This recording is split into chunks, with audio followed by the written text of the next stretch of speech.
আপনাদের মাঝে সূরাতুল আসর ছোট্ট একটা সূরা তেলাওয়াত করেছি। এই সূরার আলোকে আমি সংক্ষিপ্ত সময় কিছু কথা বলবো। আল্লাহ তাআলা যেন আমাদেরকে, আমাকে সহ আপনাদের সকলকে প্রত্যেকটা কথার উপরে আমল করার তৌফিক দান করেন। আল্লাহ তাআলা বলেন ওয়াল আসর ওয়াউলিল কসমি, আল্লাহ কসমের জন্য শব্দটা ব্যবহার করেছেন। আল্লাহ বলেন সময়ের শপথ। আসরের আরেকটা শব্দ জামানা, কাল। আল্লাহ সময়ের শপথ করে বলেন ইন্নাল ইনসানা লাফি খুসর, নিশ্চয়ই সব মানুষগুলো ক্ষতিগ্রস্ত। সব মানুষগুলো ক্ষতিগ্রস্তের ভিতরে। আমরা যারা জান্নাতের আশা করি, নামাজ আদায় করি, গুনাহ করি না, আমাদেরকে আল্লাহ বলছেন সবাই ক্ষতিগ্রস্ত। সবাই কি আসলে ক্ষতিগ্রস্ত?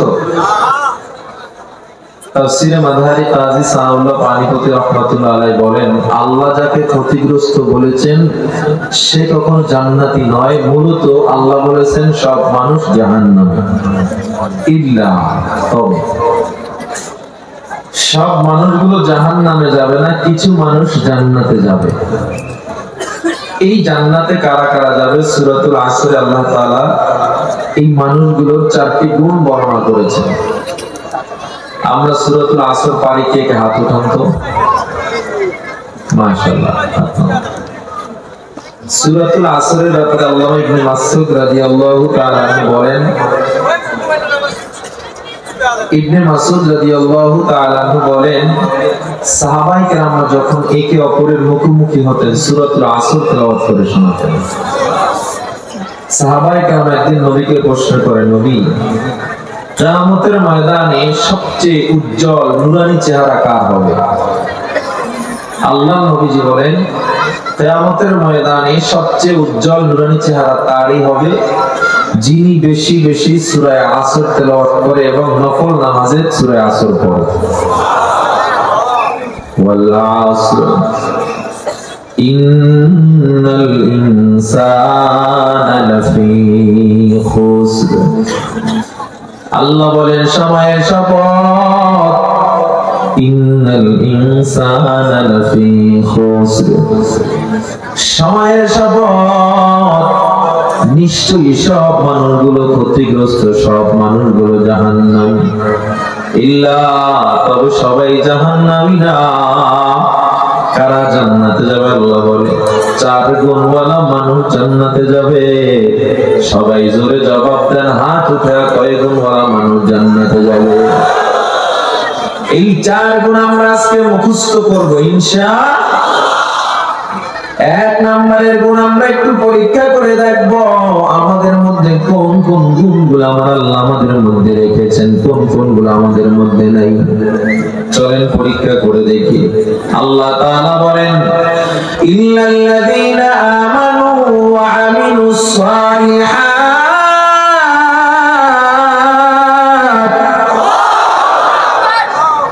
এক নম্বরে যারা ঈমানদার, ঈমানদার কারা? আমানতু বিল্লাহ। এক নম্বর ঈমানদার তারা যার মধ্যে আল্লাহর উপরে বিশ্বাস আছে। আল্লাহর উপরে কেমনে বিশ্বাস করব? লা তুশরিক বিল্লাহ, আল্লাহর সাথে শরীক করা যাবে না। হুয়াল্লাহু আহাদ, আল্লাহ একজন। সবাই বলেন আল্লাহ কয়জন? আল্লাহ বলে তোরা ঈমানদার হবি। কেমন ঈমানদার হবি? এক নম্বরে আমার বিশ্বাস করবি, দ্বিতীয় নম্বরে রাসূলিহি, রাসূলকে বিশ্বাস করব। নবীকে কেমনে বিশ্বাস করব? আল্লাহ নবী বলেন আনা খাতামুন নাবিয়্যিন লা নাবিয়্যা বাদি। আল্লাহ নবী বলেন আমি শেষ নবী, আমার পরে আর কোনো নবী আসবে না। আল্লাহর প্রেরিত পয়গম্বর এবং রাসূল হলেন মুহাম্মাদুর রাসূলুল্লাহ সাল্লাল্লাহু আলাইহি ওয়াসাল্লাম। ও মুসলমান, আমায় জবাব দেন, নবীর পরে আর কোন নবী আছে নাকি? এই যে কাদিয়ানী মুসলমান না কাফের? আরো জোরে বলেন। কাদিয়ানীদেরকে যারা কাফের মনে করবে নাও, তারাও কাফের। ঠিক কিনা জোরে বলেন? আমরা চাউলের জন্য আন্দোলন করি না, বিদ্যুতের জন্য মুসলমান প্রথম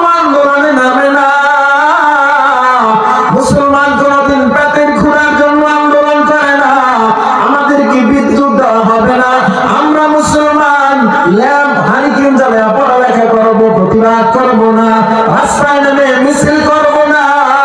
আমাদেরকে যদি পেঁয়াজের দাম 200 থেকে 300 করা হয়, 400-500 করা হয়, খাদ্যের জন্য আন্দোলনে নামে না মুসলমান, পেটে তাই আন্দোলনে নামে না।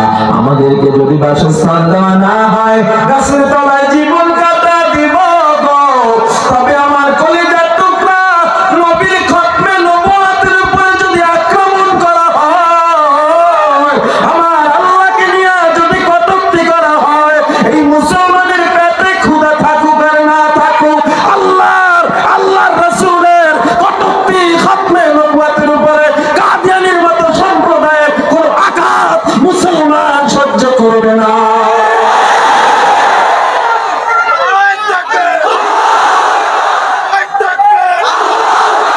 আমরা মুসলমান, আমরা বীরের জাত, আমরা তো সেই শেখ খালিদের জাতি। আমরা মুসলমান ভয় পাওয়ার জাতি না, আমরা মুসলমান। মুতার যুদ্ধে খালিদ বিন ওয়ালিদের হাতে 6টা তরবারি ভেঙে গিয়েছিল, সেই মুজাহিদের জাতি আমরা মুসলমান। ঠিক কিনা বলেন? সুতরাং আমরা বাংলাদেশ সরকারের কাছে আদবের সাথে আবদার জানাই, এই বাংলার জমিনে কাদিয়ানীদেরকে রাষ্ট্রীয়ভাবে অমুসলিম ঘোষণা চাই।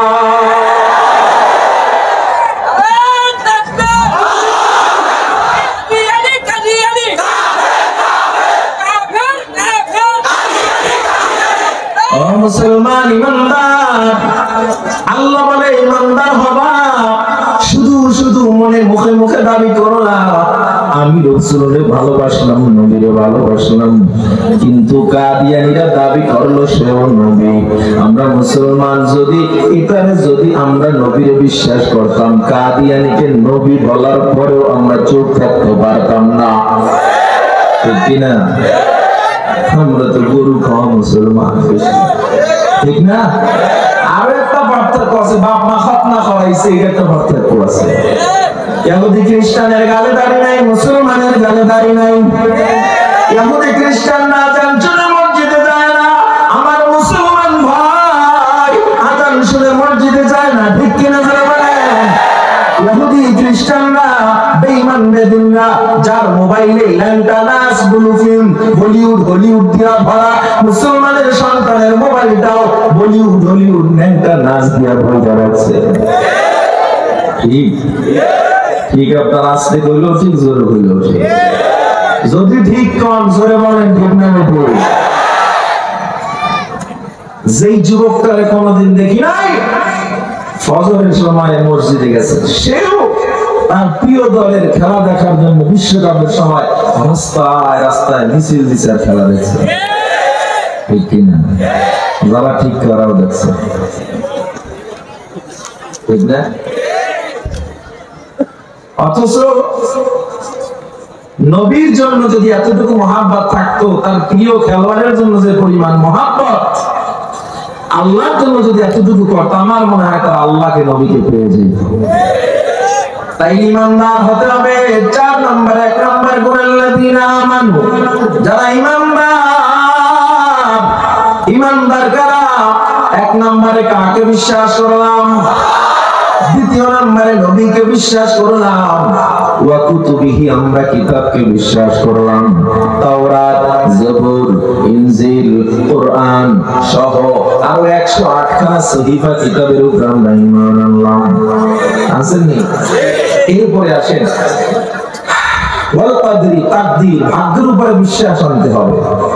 খায়রিহি ওয়া শাররিহি, তাকদীরের ভালো মন্দ মিনাল্লাহি তাআলা, কার পক্ষ থেকে, এটা মানেন আপনারা? ওয়াল বাসি, পুনরুত্থান, মরণের পরে আল্লাহ উঠাবেন, বাদাল মাউত, মরণের পরে আল্লাহ আবার কিয়ামতের দিন উঠাবেন, এটা বিশ্বাস করেন কি করেন না? তাহলে আলহামদুলিল্লাহ যে আমাদের 4 গুণের 1 গুণ আমাদের মধ্যে বিদ্যমান, সকলে কোন আলহামদুলিল্লাহ। জান্নাতে যাইতে আর কয়টা গুণ লাগবে? হইছে কয়টা? বাকি আছে কয়টা? 3টা গুণ। আল্লাহ কয় ইমানদার হলেই হবে না, আল্লাহ বলেন ওয়া আমিলুস সালিহাত, ইমানদারের অভাব নাই তোমার আমার মতো হাজার হাজার মানুষ আল্লাহরে মানে, নবীরে মানে, ওই বান্দা আল্লাহকে বিশ্বাস করে, নবীকেও বিশ্বাস করে, কিন্তু বান্দা হজরের সময় নামাজের জন্য ওঠে না। আছে না নাই? আল্লাহ মানে, নবী মানে, পরকাল মানে, তাকদীর মানে, কিন্তু বান্দা সুরের কারবারি করে। আছে না নাই? আল্লাহ কয় হবে না, হবে না। ও বান্দা, তুমি যদি জান্নাত পাইতে চাও ঈমানের পাশাপাশি আমল লাগবে। সকলে বলেন কি লাগবে? এক নম্বরে ঈমান, সবাই বলেন এক নম্বরে। দ্বিতীয় নম্বরে আমল। আমল কাকে বলে আসেন? আমল বলতে আমরা কি বুঝি? নামাজ, রোজা, হজ, যাকাত আমল করলাম তো জান্নাত পেয়ে গেলাম, ঠিক না? নাকি দ্বিধাদ্বন্দ্বে পড়ে গেছেন? নামাজ, রোজা, হজ, যাকাত ঠিক তো আমার জান্নাত ঠিক। কারোর সাথে ভালো ব্যবহার করার নাম আমল। নামাজ পড়ো, রোজা রাখো, হজ করো, যাকাত দাও, আবার ভালো ব্যবহার করো, দান খয়রাত করো, কিন্তু মা বাবার সাথে ভালো ব্যবহার করবা না। আল্লাহ তো সব আমল বৃথা হয়ে যাবে। আল্লাহ নবীর প্রিয় সাহাবী আলকামা রাদিয়াল্লাহু তাআলা আনহু, তার নাম আলকামা, কেমন একজন সাহাবা যে আলকামা ইশারের সময় যায় নামাজের মুসাল্লায় দাঁড়াইতো, ফজরের সময় যায় নামাজ থেকে বান্দা উঠতো না। এই আলকামা মা বাবার খেদমতে অনন্য দৃষ্টান্ত উপস্থাপন করেছিল। মৃত্যু সজ্জায় শায়িত আলকামা বেলাল তারে কালেমা পড়ায়। নবীর প্রধান সাহাবী আলকামা, কিন্তু জবান থেকে কালেমা বের হয় না। হযরত বেলাল পাগল হয়ে গেলেন, দৌড়ে নবীর দরবারে গিয়া কয়, পয়গম্বর, আপনার প্রিয় সাহাবী আলকামার জবান থেকে কালেমা বের হয় না। নবী আমার বড় অবাক হয়ে গেলেন, কি বলল? ও বেলাল, আলকামার জবান থেকে কালেমা বের হবে না, এটা তো সহ্য করা যায় না। কি বললা? ও বেলাল, আলকামার জবান থেকে কালেমা বের হয় না, তাড়াতাড়ি তার মাকে ডাক দাও। ওর মা যদি দুর্বল থাকে, আমি নবী নিজে গিয়ে ওর মায়ের সাথে দেখা করব। সুবহানাল্লাহ, কেমন চরিত্র আমার মায়ার নবী! যেই নবীর চেহারা দিয়ে তাকাইলেও নিষ্পাপ মানুষগুলোর পেটের ক্ষুধা নিবারণ হয়ে যাইত। আমার নবীর চেহারা এত আলো, হযরত জাবের একদিন পূর্ণিমা চাঁদের দিকে তাকায়, একবার নবীর চেহারার দিকে তাকায়। সাহাবায়ে কেরাম প্রশ্ন করে, জাবের, একবার কেন নবীর চেহারার দিকে তাকাও, আরেকবার কেন পূর্ণিমা চাঁদের দিকে তাকাও? হযরত জাবের বলেন, তোমরা তো একটা চন্দ্র, পূর্ণিমা চন্দ্র দেখতেছো, আর আমি জাবের দুইটা চন্দ্র দেখতেছি। কি পার্থক্য পাইলা হে জাবের?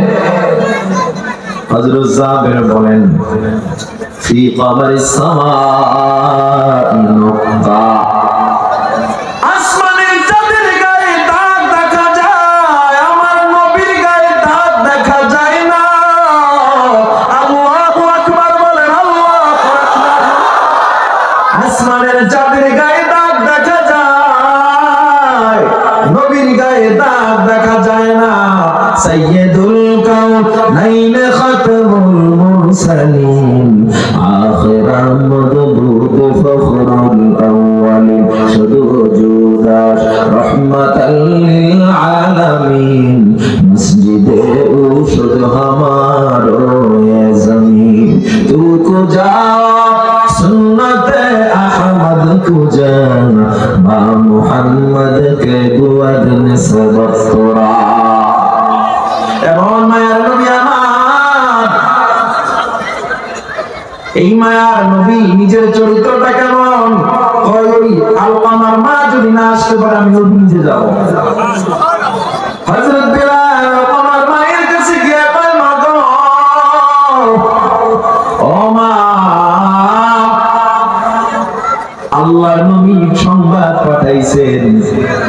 আপনি যদি যাইতে না পারেন নবী আপনার কাছে আসবে, জরুরি কথা আছে। আলকামার মা ডেকে বলে, আমার জান নবীর জন্য কুরবানি হোক, আমি এমন কাজ করব না যাতে আমার আল্লাহর নবী আল্লাহ বেজার হয়ে যায়। বুড়িমা লাঠিতে ভর করে আস্তে আস্তে করে নবীর দরবারে উপস্থিত হয়ে গেল। আল্লাহ নবী কিনারায় যাওয়ার পর আমার নবী ডেকে বলে, মা গো, তোমার সন্তান আলকামা কেমন আমায় বলো, নিরপেক্ষ জবাব দিবা। ও মা, সন্তান বলে কোনো গান গাইবা না। বুড়ি এবার ডাক দিয়া কয়, ও নবী আমার সন্তান ছাড়াই আমি বলবো, আলকামার মতো সন্তান খুঁজে পাওয়া বড় দুষ্কর। আমার সন্তান আমি দেখেছি ফজর পর্যন্ত জায়নামাজের মুসল্লায় কাটায় দিছে, আবার ফজরের পর একটু হাঁটাহাঁটি করার পর আবার জায়নামাজে বসতো, চারটে নামাজ পড়ে একসাথে উঠতো আলকামা। ঘরে যদিও খাবার না থাকতো, আলকামা কোনোদিন কোনো ভিক্ষুককে ফিরে দেয় না। জোরে করা আল্লাহু আকবার। আল্লাহর নবী বলে, মা আমিও জানি আলকামা বড় ভালো সন্তান, তবে মা তুমি আমায় বলো, আলকামার উপরে তুমি খুশি না বেজার? বুড়িমা বলে, ও নবী আমি একটু বেজার আছি। নবী কয়, কেন? কয়, ও মায়ার নবী, আলকামা আমার সাথে খারাপ ব্যবহারও করে নাই, তার মতো মা ভক্ত বাবা ভক্ত সন্তান পাওয়া যায় না, তাইলে কেন বেজার? বলে, আমি মনে করি আমার সন্তান আলকামা তার বিবিকে আমার চেয়ে একটু বেশি প্রাধান্য দেয়। মা শুধু মনে করে, সন্তান কিন্তু বাজে ব্যবহার করে না। আল্লাহ নবী হযরত বেলালকে বলে, আগুন জ্বালাও, জলদি করে আগুন জ্বালাও, আলকামাকে দুনিয়ার আগুনে তাড়াতাড়ি জ্বালায়া দাও। আলকামার মা হাঁটু গিরে বসে ডাক দিয়া কয়, ও মায়ার নবী গো, আমার সন্তানকে আপনি আগুনে জ্বালাবেন না, আমার সন্তানের পোড়া দেহ আমি চোখে দেখতে পারবো না, আমার সন্তান আমার সামনে আগুনে জ্বলবো, নবী এটা আমি কোনোদিন সহ্য করতে পারবো না। আল্লাহ নবী ডাক দিয়া কয়, মা গো, ও মা, আলকামারে আমি দুনিয়ার আগুনে জ্বালাবো এটাই আপনি সহ্য করতে পারবেন না, কিন্তু আপনি একটু বেজার থাকার কারণে আমার আল্লাহ একটু পরে আলকামারে জাহান্নামের আগুনে জ্বালায়া দিবে। আলকামার মা লাফ দিয়া দাঁড়ায় কয়, সাহাবায়ে কেরাম শোনো, আমি মা আলকামার উপরে খুশি হয়ে গেলাম, আমার কোনো আর কষ্ট নাই। নবীজি এবার বেলালকে কয়, যাও যাও গিয়া দেখো আলকামার অবস্থা কি। হযরত বেলাল গিয়া দেখেন আলকামার জবান থেকে জোরে জোরে কালেমা বের হচ্ছে। কেমন সাহাবী আলকামা, তাহাজ্জুদ ছাড়ে না, যে আলকামা চারটি নামাজ ছাড়ে না, মা বাবার সাথেও ভালো ব্যবহার, আলকামা এরপরেও কেন জাহান্নামে চলে যাচ্ছিল? কারণ মা মনে করছে তার চেয়ে তার বউরে বেশি প্রাধান্য দেয়। আর আপনি আমি নামাজ পড়িরা রোজা রাইখা মা বাবার সাথে বাজে ব্যবহার কইরা জান্নাতে যেতে চাই, বোকামি ছাড়া আর কিছু না। এই জন্য আল্লাহ আমল লাগবে, তা আমল বলতে তোমরা কি মনে করছো শুধু নামাজ রোজা হজ যাকাত এগুলোর নাম আমল না? আমলের মধ্যে অন্যতম একটা হল বান্দা মা বাবার খেদমত। কি জোরে বলেন, জোরে বলেন। মা বাবার খেদমতের প্রয়োজন আছে না নাই? করবেন তো ইনশাআল্লাহ। আরো জোরে বলেন। প্রথম আল্লাহ সৃষ্টি করে মায়েরই গর্ভের ভেতরে, নাভি দিয়া ক্ষুধা মিটায়। আল্লাহ নাভি দিয়া ক্ষুধা মিটায়, মুখে না পাখুন লাগলো না, যেই মায়ের দোতলে জান্নাত জান্নাত সন্তানের ঠিকানা। মায়ের মতো দরদি কেউ এই দুনিয়ায় পাইবা না, যেই মায়ের পাক দোতলে জান্নাত সন্তানের ঠিকানা।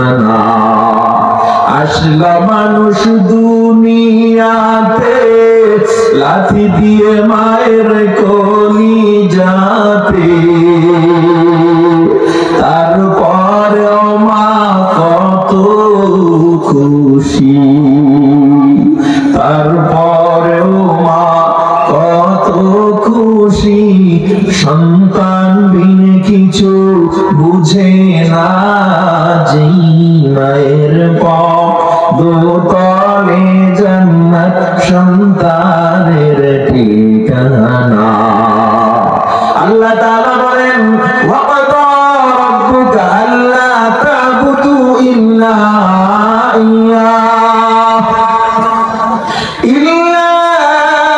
ইয়্যাহু ওয়া বিল ওয়ালিদাইনি ইহসানা।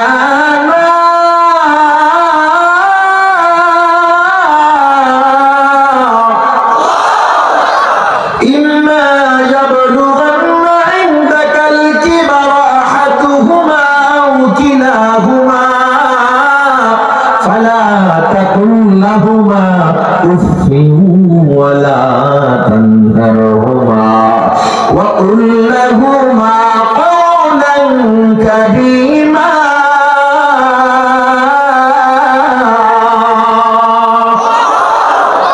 আল্লাহ বলেন, ফালা তাকুল লাহুমা উফ, মা বাবার সাথে উফ শব্দ পর্যন্ত বলা যাবে না। কি উফ? আর আমার সন্তান কয়, আমার যুবক ভাইরা কয়, ও মা গো, বাবারে কয় মোটরসাইকেল কিনে দিতে, নাই আগামীকাল থেকে আগুন জ্বলায় দিব। ঠিক কিনা? বাবার সাথে কথা বলতেও দ্বিধা করে না। অনেক কুলাঙ্গার আছে মায়ের সাথে বাবার সাথে ঝগড়া করে, আবার অনেকে গায়েও আঘাত করে, আছে না নাই? ও এমপি, ও মন্ত্রী, ও টাকাওয়ালা, ও ব্যবসায়ী ভাই, ও হাফেজ, ও আলেম, ওই মা দোয়া যদি না থাকতো, বাবার দোয়া না থাকলে তুমি কিছুই বলতে পারতে না। ও যুবক, তুমি আমি খেলাধুলার জন্য মাঠে চলে যাইতাম, মাঠে চলে যাইতাম। আমার ঘরে যদি মেহমান আসতো, সবাই ওই খাবারগুলো, মেহমানের খাবারগুলো ভাজা করে খাওয়া শুরু করতো। কেউ তোমারে মনে রাখতো না, একজন শুধু ছিল তোমারে বলতো না, তিনি হলেন মা। তুমি আমি যখন দূরে পড়ালেখার জন্য, চাকরির জন্য আসতাম, ওই বাড়িতে মেহমান আসতো, মা সবাই রে মুরগি রোস্ট কোরমা পোলাও রান্না করে খাওয়াইতো, নিজের মুখে মা দিত না। বাবা ঈশা প্রশ্ন করত, বিবি কেন খাও না? মায়ের ঠোঁট দুইটা থর থর করে কাঁপতে থাকতো। মা ডাক দিয়ে বলতো, স্বামী গো, আমার বুকের মানিক দূরে রাখে আমি মা ভালো খানা খাইতে পারি না। আজকে সেই মাকে কষ্ট দাও, সেই বাবারে কষ্ট দাও, একটুকু মায়া হয় না? আমি জানি এখানে সবাই ভদ্র, মা বাবার সাথে ভালো ব্যবহার করুন। আমি ভালো করে জানি, বিশ্বাস করি আপনারা মা বাবার সাথে বাজে ব্যবহার করেন না। ও জিরাবর মুসলমান, তবে যারা মা বেঁচে আছে অথবা বাবা বেঁচে আছে অথবা উভয় বেঁচে আছে, আজকের পর থেকে মা বাবার সাথে এমন ব্যবহার করবো না যে উফ শব্দটাও বলবো না। কে কে রাজি আছেন? আল্লাহকে হাতটা দেখা দাও। নারে তাকবীর, নারে তাকবীর। কয় গুণওয়ালা মানুষ জান্নাতে যাবে? এক নম্বর ইমানদার, দ্বিতীয় নম্বরে আমলওয়ালা। আমলের মধ্যে মা বাবার খেদমত আছে না নাই? সুদ খাইলে আমল করা যায় নাকি? ঘুষের মধ্যে থাকলে আমল করা যায় নাকি? অন্যের সম্পদ কাইটা নিজের জমির মধ্যে ঢুকাইলে আমল হয় নাকি? কথা কয় না। অন্যের লইয়া সমালোচনা করলে আমল হয় নাকি? আলেমদের নিয়ে 2 নম্বরই করলে আমল হয় নাকি? আলেম নিয়ে তোমার চুলকানি, মাদ্রাসা মাদ্রাসা নিয়ে তোমার চুলকানি, টকশোতে বয়া বয়া কোনো কাজ নাই, শুধু হুজুর লইয়া গুতাগুতি আছে না নাই? কোনো কাজ নাই, হুজুররা মানুষের বাড়ি খায় আর বুড়িবার আয়। আবার কিছু হুজুররা মানুষের বাড়ি খায়, হুজুররা পোলারায় কই করো তো মাদ্রাসা কই শেষ শেষ। সরকারি চাকরি নেই, সরকারি অনুদান নাই, সন্তান তো চাকরিও পাবে না। সন্তানরে যা পড়াইতেছো খালি কোরআন শিখবে, হাদিস শিখবে, এডি দিয়ে চলে না। কোরআন হাদিস দিয়ে চলে না। এই যে কোরআনটা আমার হাতে, এই কোরআন ধরেন তাওরাত, জবুর, ইনজিল, কোরআন, ঋগ, বেদ, গীতা, বাইবেল, রামায়ণ যা আছে এর মধ্যে শ্রেষ্ঠ কোনটা? এটা আমাদের কথা নাকি বেঈমানরাও মেনে নিয়েছে? তারাও তাদের তাকের উপরে কোরআনকে রেখে দেয়, সর্বাগ্রে কোরআনকে রেখে দেয়। ইউনাইটেড স্টেট অফ আমেরিকার নাসার বিজ্ঞানীরা যা আবিষ্কার করতেছে এই বিগত 50-100 বছরের মধ্যে, আমার আল্লাহ কোরআন এগুলো 1500 বছর আগে আবিষ্কার করে রাখছে। কসমোলজি বিদ্যা, অ্যাস্ট্রোলজি, বায়োলজি, জিওলজি, ফিজিক্সের জ্ঞান, পদার্থ বিজ্ঞান, মহাকাশ গবেষণা, স্পেস স্টেশন বিজ্ঞান, পৃথিবী সৃষ্টি তত্ত্ব, স্টিফেন হকিং যে পৃথিবী বিগ ব্যাং থিওরি আবিষ্কার করছে, পৃথিবী কেমন ছিল, ফিঙ্গারপ্রিন্ট তত্ত্ব, আঙুলের ছাপের বিজ্ঞান, যা বলেন না কেন, রাজনৈতিক ব্যবস্থাপনা, রাষ্ট্র পরিচালনা, সামাজিক ব্যবস্থাপনা, এমন কোন জ্ঞান নাই যা আল্লাহ কোরআনে দেন না। আমরা যারা পড়ি আমরা শেষ না শুরু? বুজুর্গ জ্ঞান শুরু, তোমরা শেষ। ঠিক আসতে কইলো ঠিক, জোরে কইলো ঠিক।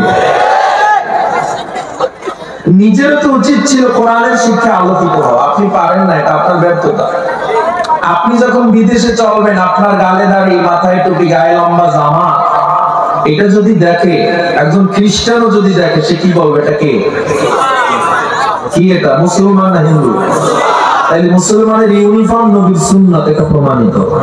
এগুলো আমরা মানতেছি মুসলমান হিসেবে, আপনি কেন মানেন না? মানে না তো মানে না, হুজুর খালি গুতায়। হুজুররা দেশের জন্য প্রোডাক্টিভ না, দেশের জন্য এরা কিছু করে না। তুমগো টাইগার বাহিনী, বাংলাদেশ ক্রিকেট দল পত্রিকার কথা খুললেই আর আন্ডা হয়ে ফুটছে। কি হয়ে ফুটছে? আন্ডা লাগাইছে বিদেশ দিয়া। বিশ্বকাপ তো দূরের কথা, একটা চায়ের কাপ আনতে পারে না। এদের পিছনে বিলিয়ন বিলিয়ন ডলার খরচ করা হয়, বহু টাকা খরচ করা হয়। সারা বছরেও একটা রাষ্ট্রকে হারাইতে পারে না, কোন মতে হারাইলে দেশ গরম, অক্ষ গরম। আর যে হুজুররা প্রোডাক্টিভ না, যারা দেশের জন্য বোঝা, এরা প্রতি বছরে একবার আর দুইবার না, 7 রাষ্ট্রকে পরাজিত করে বারংবার বিশ্বের দরবারে বাংলাদেশকে চ্যাম্পিয়ন করেছে। আমরা কিছুটা পারি, তোমরা ফেরু দেখাইতে পারলাম। রাষ্ট্র পরিচালনা হুজুররা বুঝে না। তুমি তো 56,000 বর্গ মাইলের একটা কর্নারের জিরাবোর কোনায় একটা সদস্য হইছো, ভাব তুমি একজন বড় বুশ, তুমি কমিটির সদস্য, তোমার ভাব তুমি প্রধানমন্ত্রী হিসেবে বড় কিছু। আর হযরত ওমর আমার মতো মোল্লা ছিল, হুজুর ছিল, সেই হযরত ওমর অর্ধ পৃথিবী শাসন করেছেন। সুলতান সুলেমান অটোমান সাম্রাজ্য শাসন করেছে। সুলতান মাহমুদ গজনবীর ইতিহাস পড়ো, ইতিহাস করে দেখো, আমাদের ইতিহাস, ওলামায়ে কেরামের ইতিহাস, সোনালী রাষ্ট্র কায়েমের ইতিহাস। আমরা যদি রাষ্ট্র চালাই, দেশে দুর্নীতি থাকবে না। আমরা রাষ্ট্র চালাইলে বড় বড় বোতল খাইতে পারবে না। ওলামায়ে কেরাম রাষ্ট্র চালাইলে ব্রিজের টাকা টেন্ডারবাজি করে খাইতে পারবে না। ওলামায়ে কেরাম রাষ্ট্র চালাইলে রাস্তাঘাট থেকে কেউ খেতে পারবে না। গরিব তার হক ফিরে পাবে, শ্রমিক তার হক ফিরে পাবে। আমরা যদি রাষ্ট্র চালাইতাম মদিনা সনদে, কোরআনের সংবিধানে, ইসলামিক ভাবে রাষ্ট্র চালাইলে এদেশের প্রত্যেকটা মানুষ তার অধিকার ফিরে পেত। আমগো গরম করেন গা, আমরা তো কোনো কথা বলি না, 10টা ব্রিজ নিয়ে ব্যস্ত, শুধু শুধু আমাদের নিয়ে তো গুতাগুতি করেন কেন? না, কার বলাতে হবে না। ইসলাম এমন এক জীবন ব্যবস্থা যে শত্রুকেও মাফ করে দেয়, ঠিক কিনা বলেন? মক্কা থেকে আমার নবীকে তাড়িয়ে দিয়েছিল বেঈমানরা। মায়ার নবী মক্কার মায়ায় বারবার কাবার দিকে তাকিয়ে নবী কামনা করেছিলেন আর বলেছিলেন, হে কাবা, তুমি আমাকে আজকে প্রত্যাখ্যান করেছো কাবাবাসী, মক্কাবাসী। আমি এমন এক সময় আসবো, কালেমার পতাকা নিয়ে মানুষ কালেমার ছায়া পরে চলে আসবে। সেই নবী ফতহে মক্কা, মক্কা বিজয় করেছিল, যার বিজয়ের কারণে গোটা মক্কায় ইসলামের শীতল ছায়া করে হাজার হাজার কাফের মুসলমান হয়েছিল। আমার নবী সবাইকে সেদিন সাধারণ ক্ষমা করে দিয়েছিলেন। ঠিক কিনা ধরে বলেন? ইসলাম এমন এক নিরাপদ ব্যবস্থার নাম, যার হাতে সবাই নিরাপদ। ঠিক নেই? এখন একদল চিন্তা করে আমরা যারা ক্ষমতায় আছি, আমরা নামলে তো ওই দল ফিরাইবে, আবার ওই দল চিন্তা করে আমরা নামলে ওই দল ফিরে। এত চিন্তা না করে সবাই হুজুর হয়ে দেন, জনগণ নিরাপদ হয়ে যাবে। ঠিক কিনা ধরে বলেন? আল্লাহ বলে 4 গুণ মানুষ জান্নাতে যাবে। তৃতীয় নম্বরের গুণ ওয়াতাওয়াসাউ বিল হক, সত্য প্রচারের উপদেশ দাও। নিজেও সত্যের উপরে থাকো, নিজেও হকের উপরে থাকো। ঈমান আছে, এই কয় গুণ মানুষ জান্নাতে যাবে? ঈমান আমল সব আছে, মা বাবার খেদমত করে, সুদ খায় না, ঘুষ খায় না, তাহাজ্জুদ পড়ে, সব ঠিক আছে, কিন্তু পিঠ বাঁচায় চলে, হক কথা কয় না। আছে না নাই? খালি আপনাদের মধ্যে না, আমাদের মধ্যেও আছে। ইমাম ইমামতি করে, কমিটির গোলামি করে, হক কথা কয় না, চাকরি থাকবে না। আছে না নাই? বক্তা বক্তাগিরি করে, হক কথা কয় না, হাত করা লাগবে করে। আছে না নাই? আল্লাহ কয় চলবে না, আমর বিল মারুফ নাহি আনিল মুনকারের দরকার। আছে না নাই? সৎ কাজের আদেশ দাও, অসৎ কাজ থেকে মানুষকে ফিরাও। সৎ কাজের আদেশ দাও, অসৎ কাজ থেকে মানুষকে বিরত রাখো। 4th নাম্বার গুণ ওয়াতাওয়াসাউ বিস সাবর, ধৈর্য ধারণের উপদেশ দাও। নিজেও ধৈর্য ধারণ করো, ধৈর্যের উপরে থাকো। তাফসীর ইবনে কাসির রাইসুল মুফাসসিরিন আল্লামা ইবনে আব্বাস ধৈর্যের ব্যাপারে বলেছেন, ধৈর্য কাকে বলা হয়। উনি এই বারাতে আরেকটা আয়াত এনেছেন, মুরাদে ফারাক আয়াত, ওয়ালা নাবলুওয়ান্নাকুম বিশাইইম মিনাল খাউফ ওয়াল জু' ওয়া নাকসিম মিনাল আমওয়াল ওয়াল আনফুসি ওয়াত তামারাত ওয়া বাশশিরিস সাবিরিন। ধৈর্য কারা? ধৈর্য ধারণকারী কারা? আল্লাহর পরীক্ষায়, বিপদে আপদে, ক্ষুধায়, সর্ব অবস্থা আল্লাহর উপরে যারা তাওয়াক্কুল করবে, এরাই সেরা ধৈর্যশীল। বলেন আমিন। আল্লাহ আমাদেরকে সূরাতুল আসরের 4টা গুণ অনুযায়ী, সূরাতুল আসরের 4টা গুণ অনুযায়ী আমল করার তৌফিক দেন। বলেন